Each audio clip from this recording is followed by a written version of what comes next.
Risk of Rain and Rogue Legacy are platformers that know precisely what they're doing. The developers have built upon age-old platforming formulas, incorporating elements of roguelike randomization, and ended up with gems of their particular subtypes of platforming genre. You can perhaps see why they might be contrasted with Starbound. Although it looks like Terraria by virtue of the lead developer being Terraria's primary artist, the focus of the gameplay beyond being like Terraria has been scattershot throughout development, and by its eventual final release eluded the fine balancing and focus of something like Terraria, Risk of Rain, or Rogue Legacy. Rogue Legacy by Cellar Door Games offers Moorish action RPG platforming with an innovative character upgrade system, somewhat based upon real life, in which the likelihood of an individual's success is largely determined by the financial and emotional support network that their family has worked hard to develop. As in life, the wealth accrued by a deceased character is passed on to his or her offspring, and can be spent on character upgrades that come in the form of estate development, educational training, and manufacturing facilities, which benefits the entire family or legacy of heroes. Myriad skill and item upgrades can be bought or hunted within randomized castle, ruin, dungeon, and fortress tilesets, each with its own boss that needs to be defeated in order to unlock the super duper final boss so that you can complete the game and replay it in harder modes with superior loot. This textbook, well executed system of rewarding progress is backed by fluid controls, characterful aesthetics, and an accomplished soundtrack. Risk of Rain by Hoppo Games offers solid platforming as well, with another pleasing soundtrack and even more retro pixel art graphics, though with the roguelike elements influencing the distribution of various often stacking and often surprising ability upgrades that keeps the game playing freshly. The tactics here vary with the unique abilities of each of the characters that unlock as the player progresses. Both Rogue Legacy and Risk of Rain are really easy to dip into, or to foster a short-term addiction for. Of course, both were low-profile games that emerged as good after release. A game like Starbound, on the other hand, with such lofty goals and having cultivated such high expectations, was bound to disappoint. Since its inception, Starbound's gameplay balancing has been afflicted by having its all-important loot blatantly segregated into tiers of equipment that make previous tiers and indeed lower-tiered worlds redundant, which isn't unusual in games but is very obvious here. It has attempted to apply Terraria's core gameplay, all the while dividing content into separate worlds, without carefully interrogating how to alter progression to suit this. There's never been a clear vision of how this improving loot would merge seamlessly into its worlds, so it doesn't.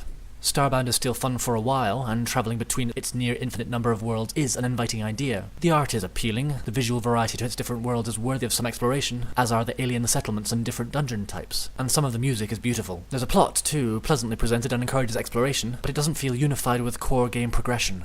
It doesn't seem like there are strong ideas here, at least not fleshed out ones. Rogue Legacy and Risk of Rain are awarded the stars, while Starbound is awarded a visit to one.